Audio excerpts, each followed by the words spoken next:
Hi, I'm Sarah Cowgill, along with Andrew Moran, James Spite, Dave Patterson, and Graham Noble. This is the Conservative Five, an online TV production of Liberty Nation News. On today's episode, Trump tricks up his sleeve. Look out, punks. Trump turns Jeanine Pirro loose. Whoa, girl. Petulant politicians bail on their constituents and take the money and run. Texas Democrats counting the illegals for an official tally of citizens? Maybe not if Trump has his way in a census or a real census. Finally, it's another quick fix to flex the brain in Just for Fun, Volume 77. All this and more in this edition of the Conservative Five. And he had a cough, and then they're hugging.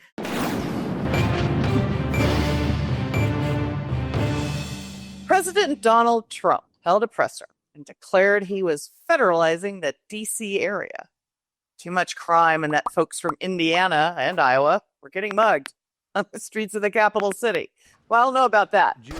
But drastically reducing crime was a tenet of his 2024 campaign, and he has taken action in many different ways.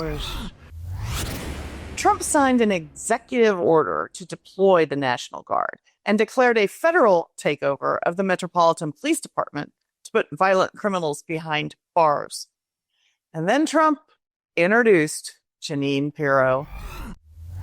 We need to recognize that the people who matter are the law-abiding citizens, and it starts today.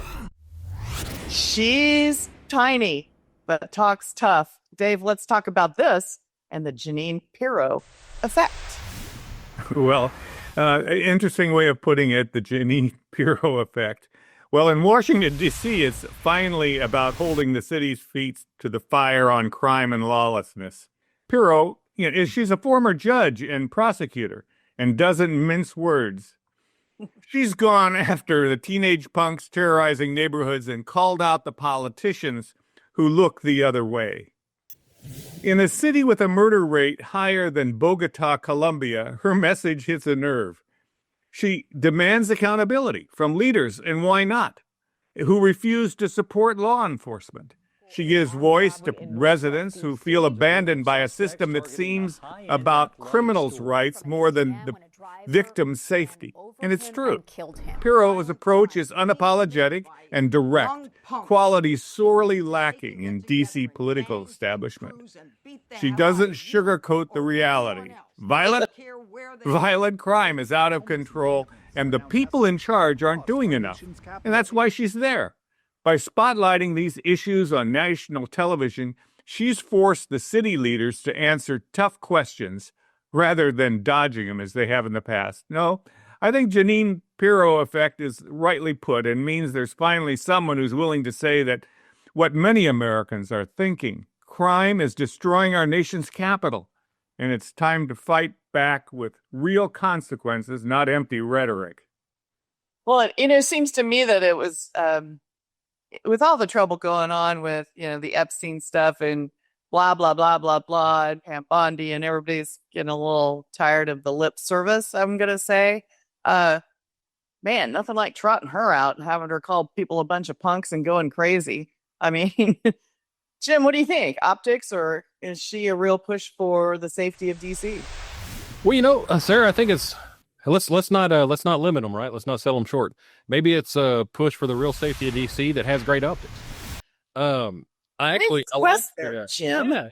Welcome back, by the way. We've missed you. I've just been out here hiding in the woods.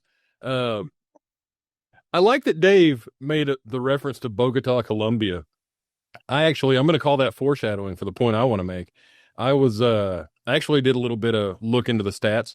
So last week, I want to start with a quote. Last week, there was a quote from D.C. Congresswoman Eleanor Holmes Norton, and she said, and I quote, "Even if crime in D.C. weren't at a historic low point, President Trump's comments would be misguided and offensive to the more than 700,000 people who live permanently in the nation's capital." D.C. residents, and this is where it gets kind of funny to me because she makes it a race thing, and that totally backfires when I get to the stats.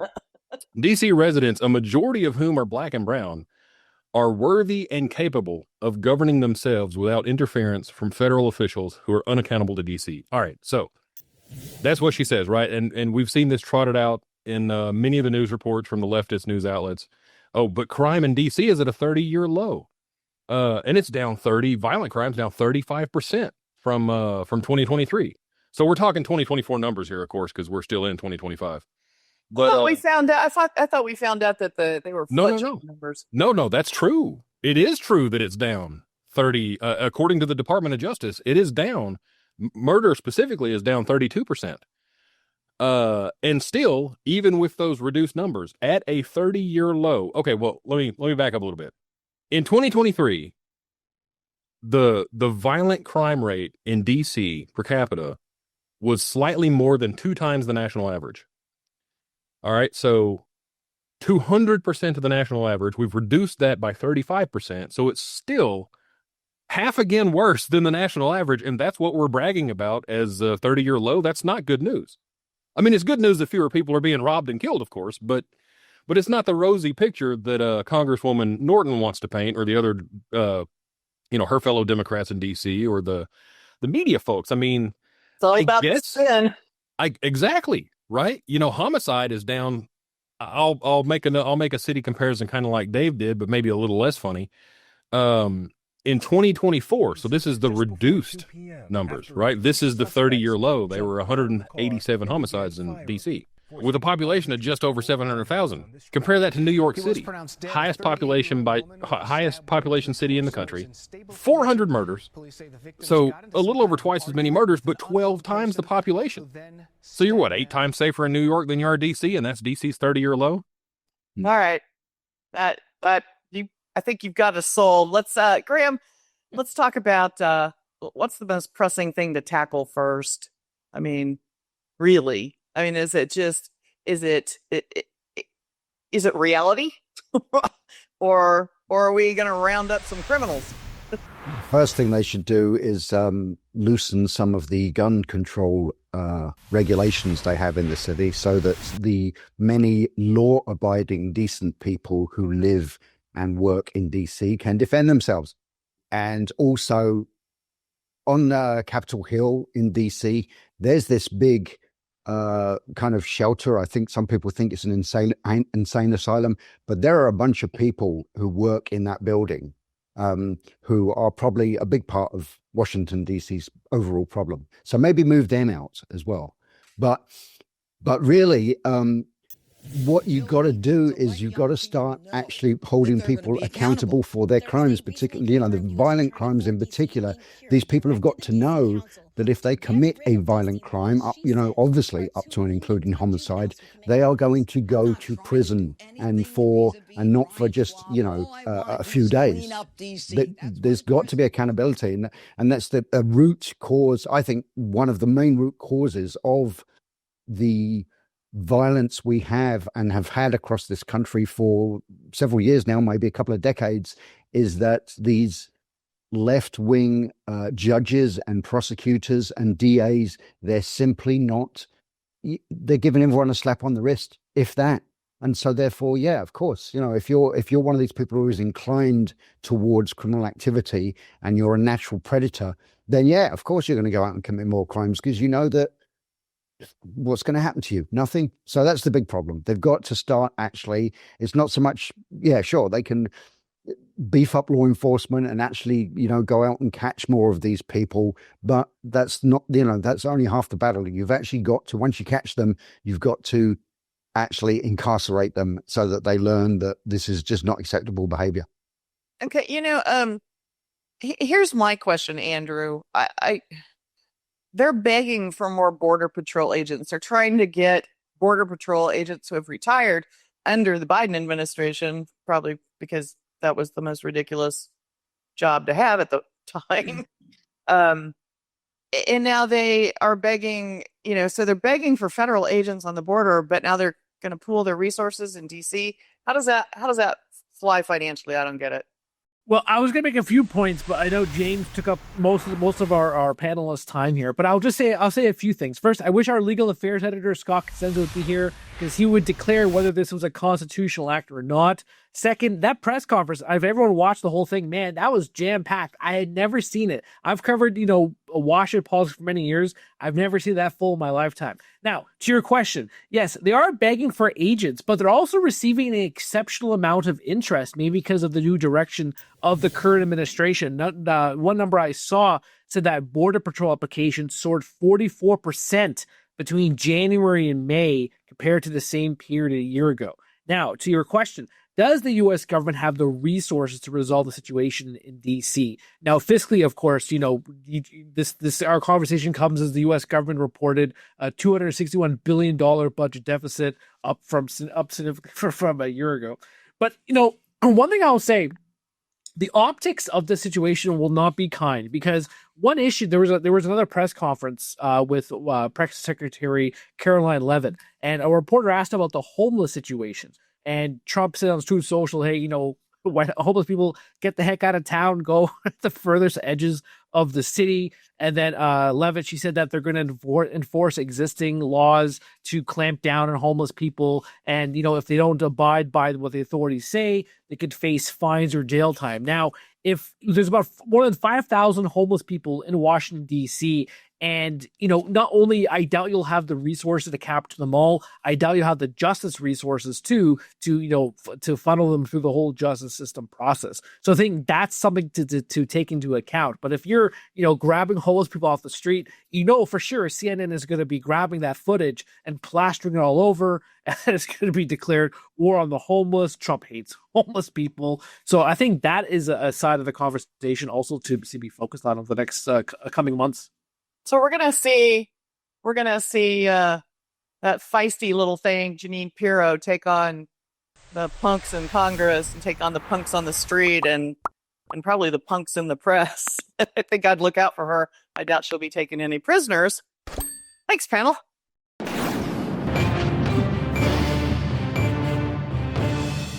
From the moment Democratic state legislators fled Texas to prevent the redrawing of congressional districts, the word of the day every day, it's been, not Russiagate, not Epstein, gerrymandering. So the Texans who have been hiding out in blue states have decided it's not helping the cause. They have conceded, well, for now. Graham, you've been following this pretty regularly. What's going on with these yahoos? Well, as we all know, they left Texas to prevent the Texas Republicans having a quorum, which, in other words, is the minimum number of legislators they have to have there to vote on whatever bill they're working on. The great irony of it, and this wasn't lost on anyone, is that they fled to other blue states where they were welcome with open arms, and they were in states such as Illinois. And if you look at a congressional district map of Illinois, it has been gerrymandered to a ridiculous extent. There is actually one, it's kind of funny because I wrote an article about this recently, and I mentioned the history of... Just corrected me on gerrymandering. Sorry about that. Yes, well...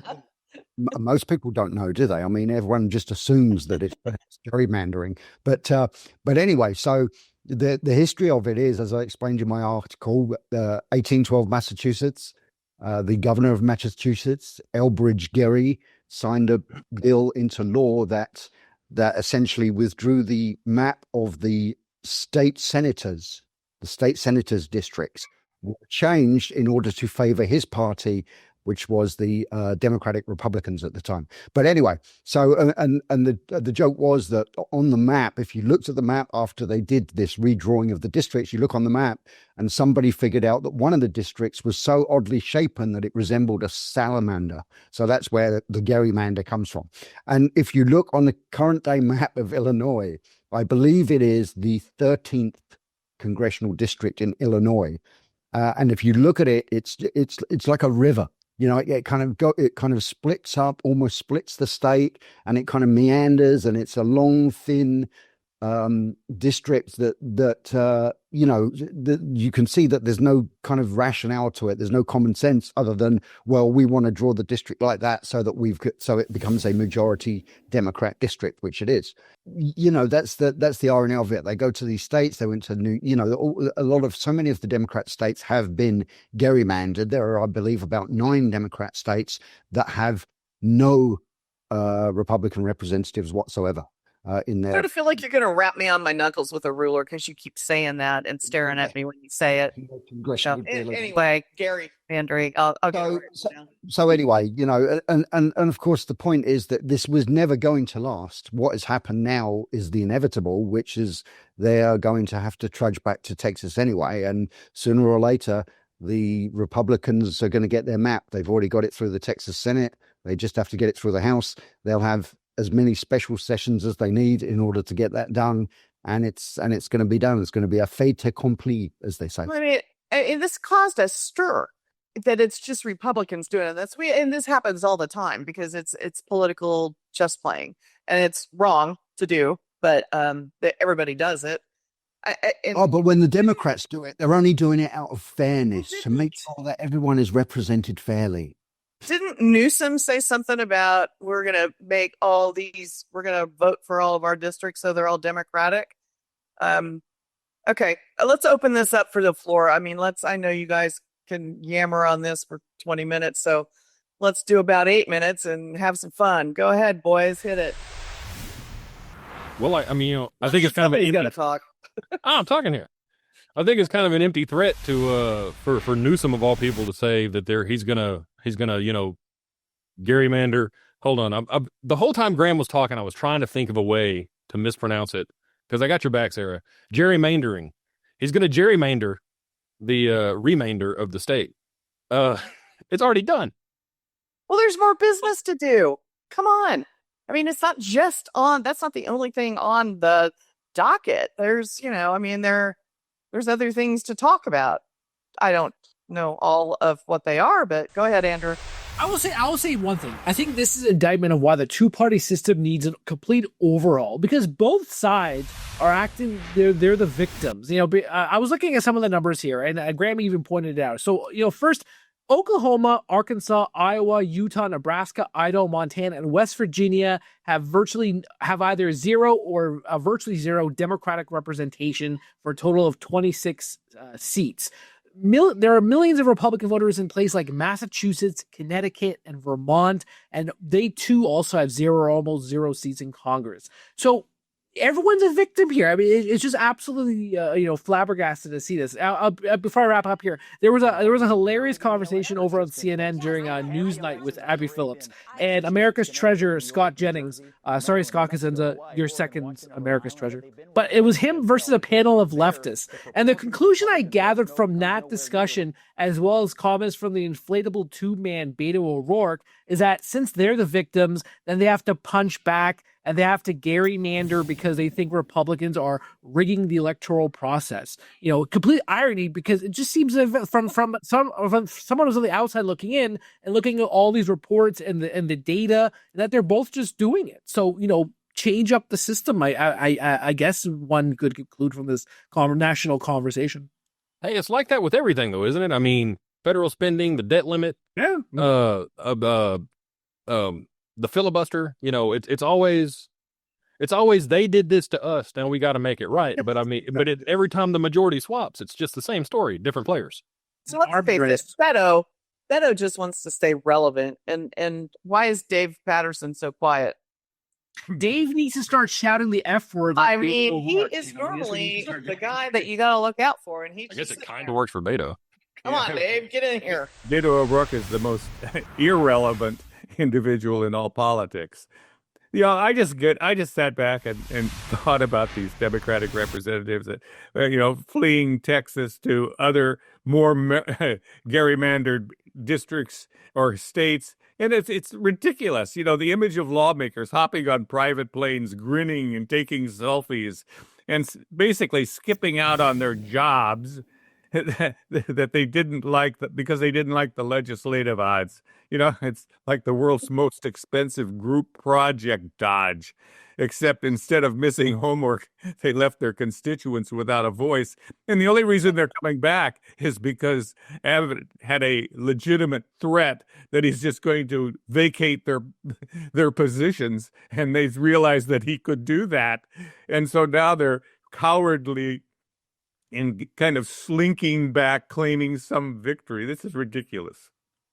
Who's that? And they were running out on One money was too. the person that claimed that this gerrymandering was akin to the Holocaust, which I wish I could remember. I'm sorry. Oh, that was I did hear about that, and I can't remember who it was now, and I wish I could because that was so funny. But yeah, somebody, I think it was Yes.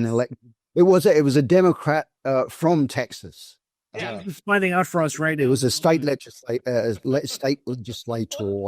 and she actually went on TV and said basically, Jelanda Jones. right. She went on TV and she said something along the lines of, well, the reason why we're doing this, the reason why we're standing up is because, if you want to know why all those people were killed in the Holocaust, it was because nobody, stood up and spoke out against it. And I will liken this to the Holocaust. People are like, well, how did the Holocaust happen? How was somebody in a position to kill all them people? Well, good people remain silent. So that was a weird way of kind of connecting the two. Guys, It all comes back to Hitler, doesn't it? I mean, Yeah. The implication seemed to be that if they allowed the Republicans to gerrymander the district map, then somehow millions of Texans were going to die. I think that was the implication. I'm 37 years old. I've been entrenched in U.S. politics for about 20 years, and that's the first I ever heard gerrymander. I always heard gerrymander. That's all I ever heard was Jerry. That's all I ever heard. I didn't know it was like a gherkin. Well, Graham has to figure everything out for us. Well, you're welcome. You're welcome. That's what. I don't know if you guys caught it, but one of the things that I thought was amusing was that Governor Newsom in California said, well, I'll just gerrymander and redistrict, and I'll put 5 more Democratic representatives on the books, and that'll meet your and call it a draw. And said, find me 5 seats. We're doing it in reaction. And then Abbott says, not so fast. I'll see your 5 and raise you 5 more, and then we'll get 10. Oh boy. Well, the hypocrisy of those Democrats trying to prevent a redistricting process by calling it gerrymandering. Thank you, Graham Noble. Despite having done it themselves in several blue states, it's not lost on anyone. And 2026 is coming up. It's on the line, and that can sway the odds. So we'll keep an eye on it for you. Thanks, panel, for the great info, and thanks for tuning in.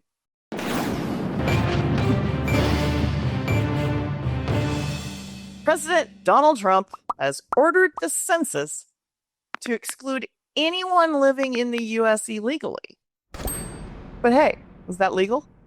Well, the short answer is maybe. There's a mix of federal laws, a couple hundred years of tradition, and conflicting constitutional concerns that muddy the waters. Imagine that. The response from the left is what one would expect. Outrage. Another reason for progressives to declare it's unfair, even racist perhaps, to exclude undocumented citizens. Keep in mind, they also think Trump breathing is racist, so you got that. Jim Fight has penned a great article, which you can find on Liberty Nation News, and we corralled him to hang out with C5 today and have a chat. And I think it's time for him to explain what the heck's going on. Jim? all right. So, so he's ordered a new census, and that's, I'm not real clear on if this is just like, this is what the 2030 census is supposed to be, or if he plans to have another census in between. I think we're talking the 2030 census, because I don't think any extra census would really affect, congressional districts or anything like that.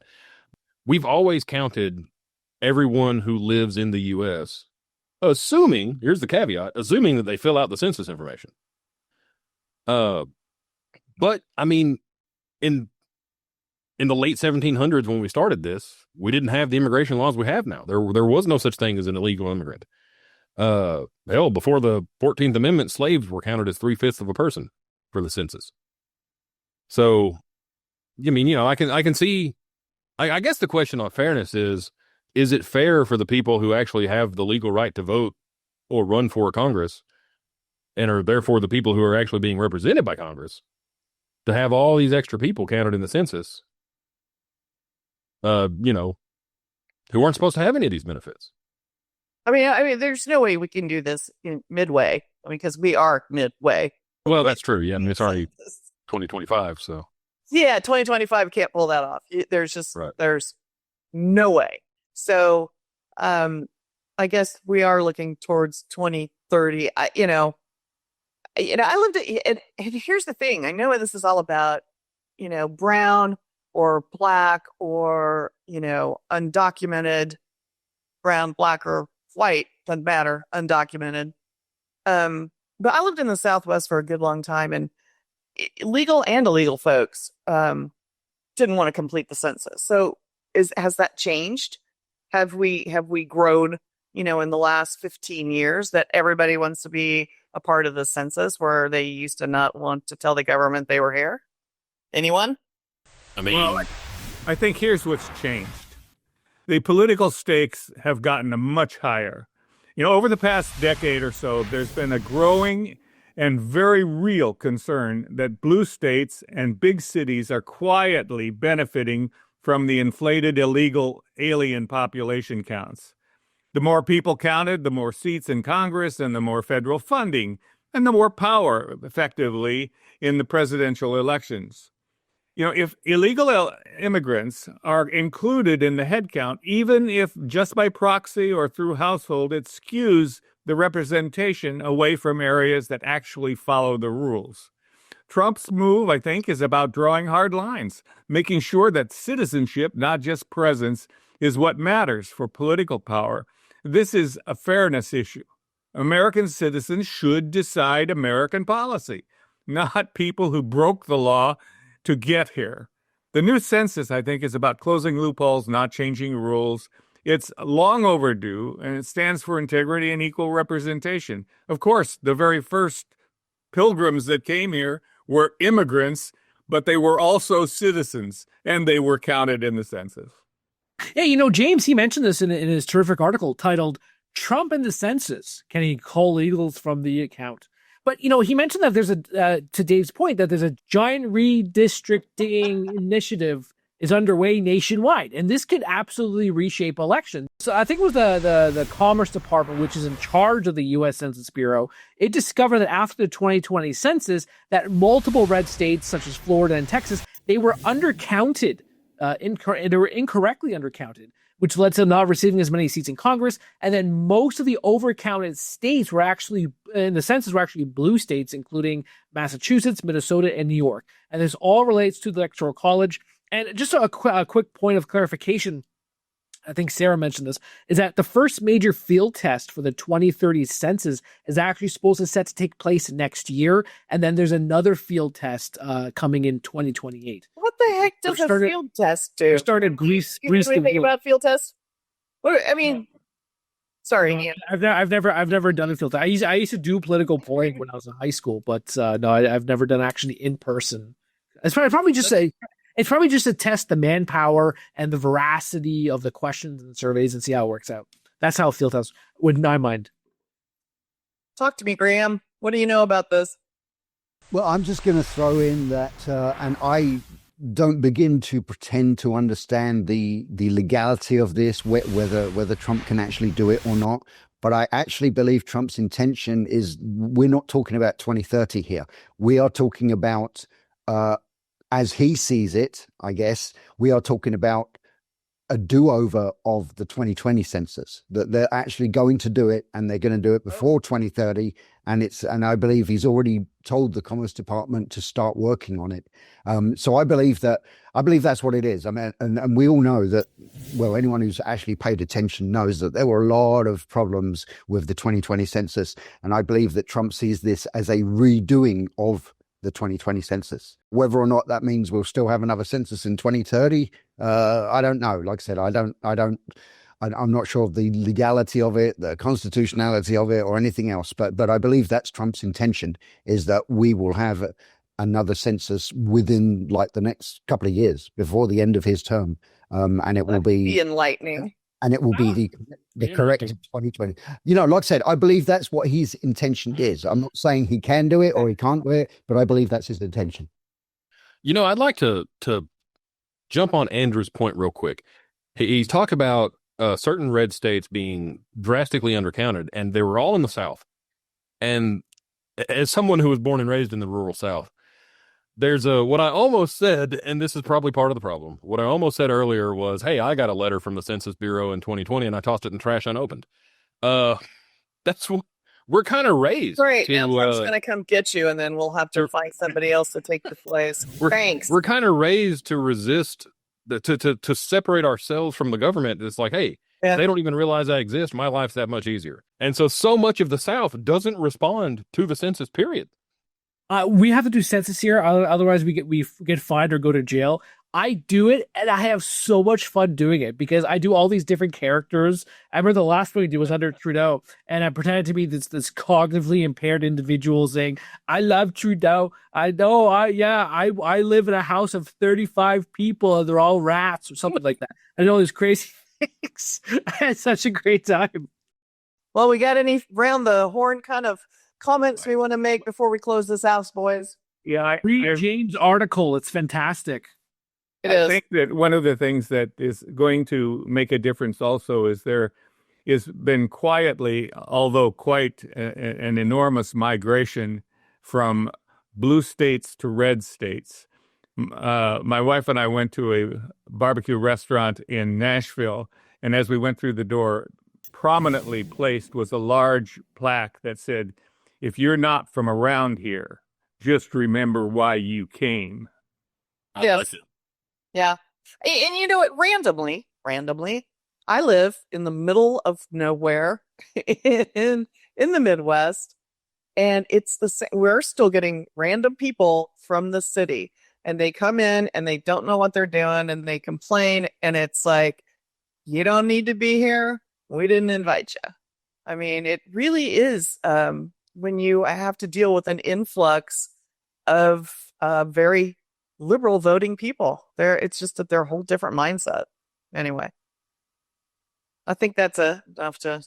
I'm soapboxing anyway. I'm here on the bayou in South Louisiana, and there are no Northerners around here.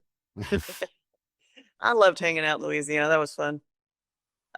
Anyway, maybe it's the right thing to do if it's legal. Again, Jim will have to keep us up on this, but don't expect it, the census to hit blue states the way Republicans might want them to be hit. There's going to be hurdles. I mean, come on, everything's a hurdle in politics these days. So thanks for tuning in, and thanks, panel.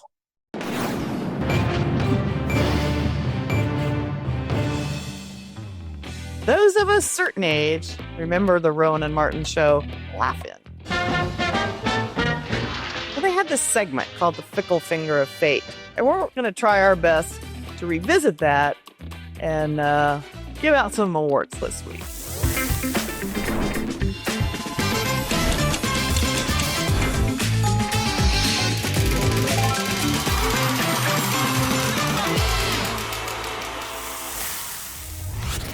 Each panelist gets 90 seconds to introduce the wackiest or dumbest thing happening lately in politics. The rest of us have a combined 3 minutes to talk about it. And I am going to start with Dave Patterson. Well, when it comes to wacky things, what a target-rich environment, I was listening to Fox last night, and there was a story about a fellow who was pushing not so long ago that I believe it was Washington, D.C.'s Attorney General Brian Schwab, and he wanted to demand a recall of Hyundais and Kias because they were too easy to steal. Blaming the car. I mean, how appropriate for liberals, blaming the car company for not doing its job instead of holding criminals accountable for stealing cars. progressive city leaders are really good at pointing fingers at private companies for not making their products theft-proof enough. Let's be clear about this. I believe that stealing a car is still illegal, regardless of how simple it is to pull off. And the real problem isn't that automakers fail to install a particular security feature. It's that cities like Washington, D.C. have failed to deter criminals and enforce the laws. If prosecutors and local officials would spend more energy going after car thieves than they are by lecturing car companies, we'd have fewer thefts, I think, in the first place. Well, they steal themselves. It didn't work for guns, so maybe we'll try it on cars. I guess that's their idea there. All I've got to say about this is the mere fact a Hyundai is a Hyundai and a Kia is a Kia is reason enough not to steal it. I don't know what they're thinking. My stepdad was a Vietnam vet, and he said he would never drive a car with a killed in action flag on the hood of it. Yeah, I'll get that. Andrew, what kind of car do you drive? I don't drive. City people. Get out there and steal you one, man. What are you waiting on? Man, I got the old Ram truck. I love my truck. If it's not locked, is it stealing? I mean, Andrew's going to be flying to DC, but he's going to be driving home in a Hyundai. Yeah. Got to help those DC crime stats. Oh, I'll make sure that that's one of the prizes. All right, Andrew, I think you're up. We've just scorched you, so let's go. All right, so if you comb through X, and I do on a daily basis, all day long pretty much, you have likely come across a 25-second clip of the amazing Zoran Mamdani and Senator Elizabeth Warren. They're sitting on a park bench. And apparently they're having a conversation about unaffordability and the struggle of working class families. And then there's a tear coming down Mamdani's eye, and he had a cough, and then they're hugging, and then, maybe he was crying because he realized he was talking to Elizabeth Warren. We don't know, but it wasn't wacky or anything. It was just nauseating. Oh my goodness, just to see him, he was with this tear, is like, oh goodness gracious.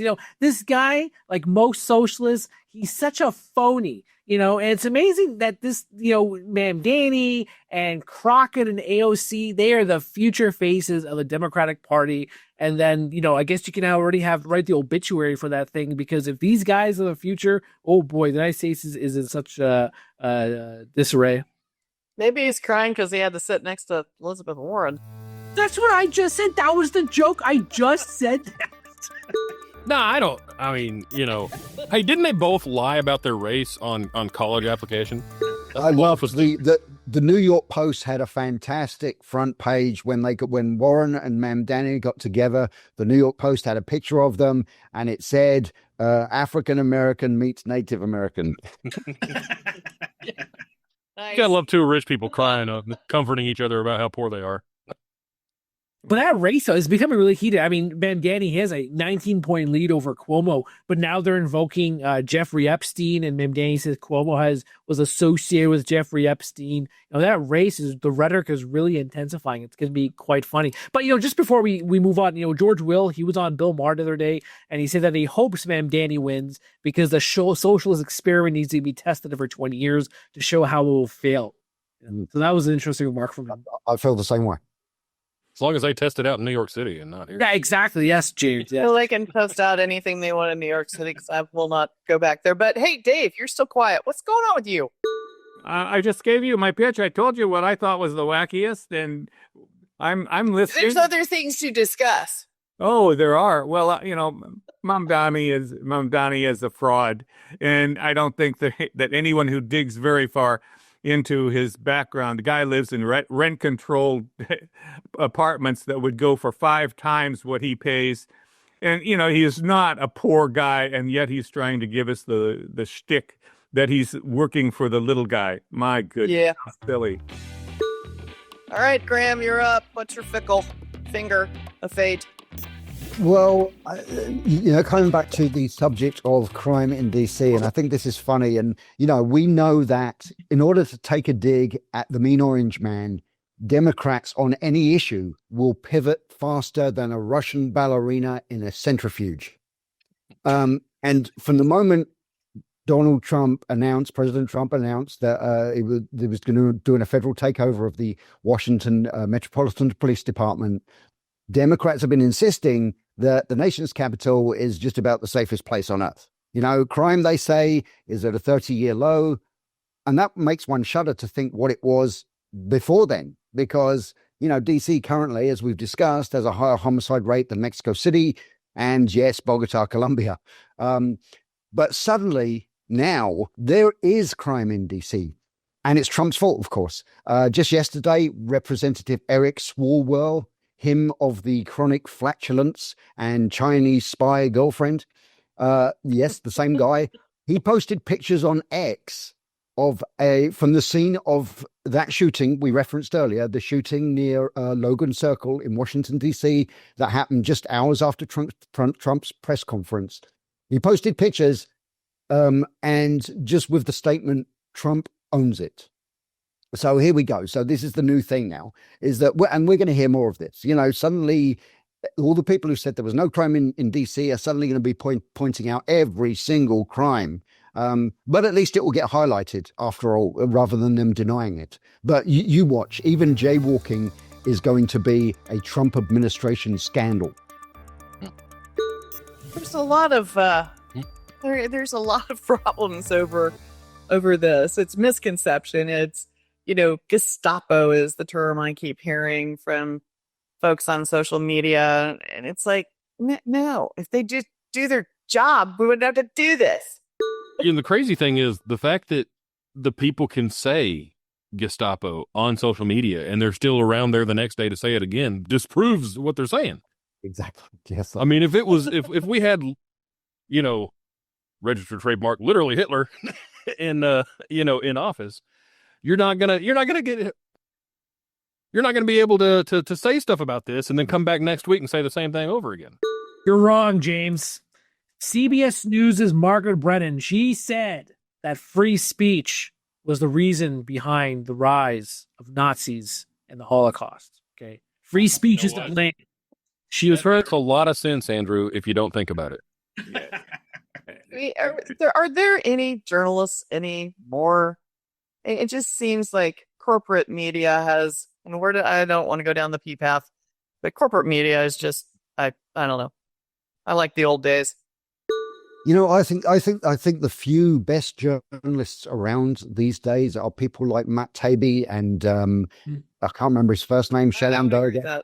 I thought you were about to have a shameless plug for Liberty Nation. Be like, oh, right here, Liberty Nation News. Well, and apart from us, of course. Oh, okay, yeah.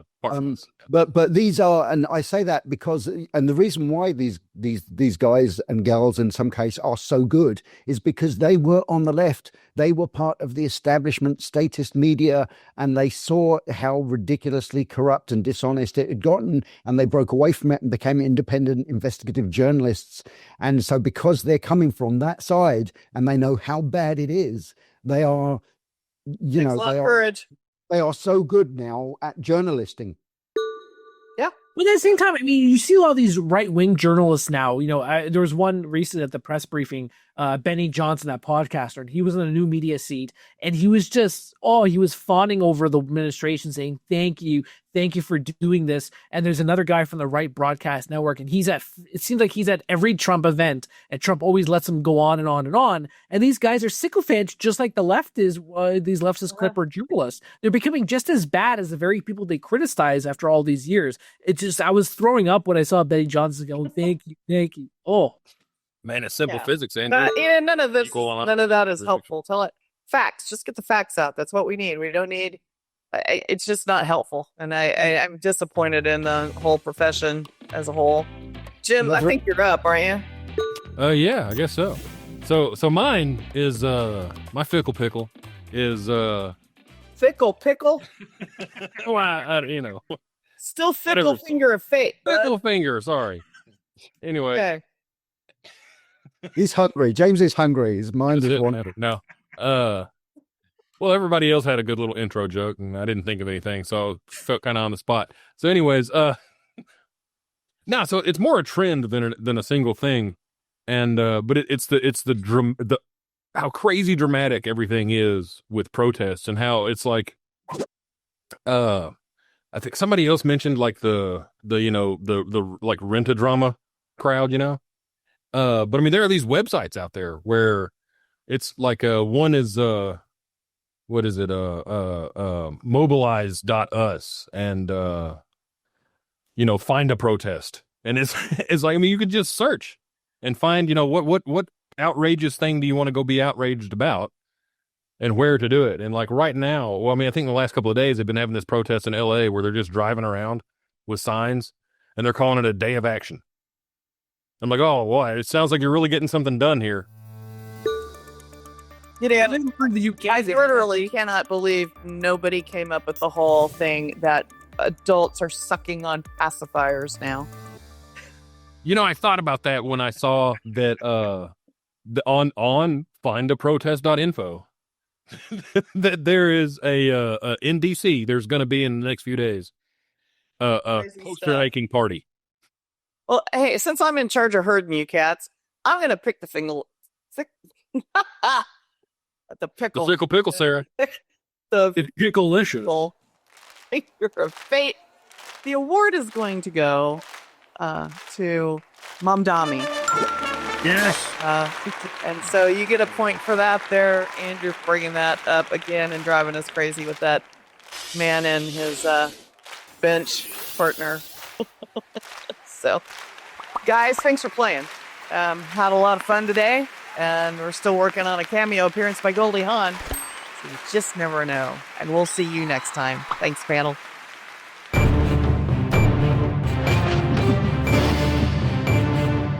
That's it for our Conservative 5 panel today. Check out our other C5 shows and segments on your favorite video platform. YouTube, Vimeo, Rumble, we're on them all. As well, Liberty Nation News has its own Roku channel where you can see all of our TV productions. Now, Liberty Nation does not endorse candidates, campaigns, or legislation, and this presentation is no endorsement. I'm your host, Sarah Cowgill. Thanks for joining us today for the latest news and commentary, your choice for free thinking, free speech, libertynation.com.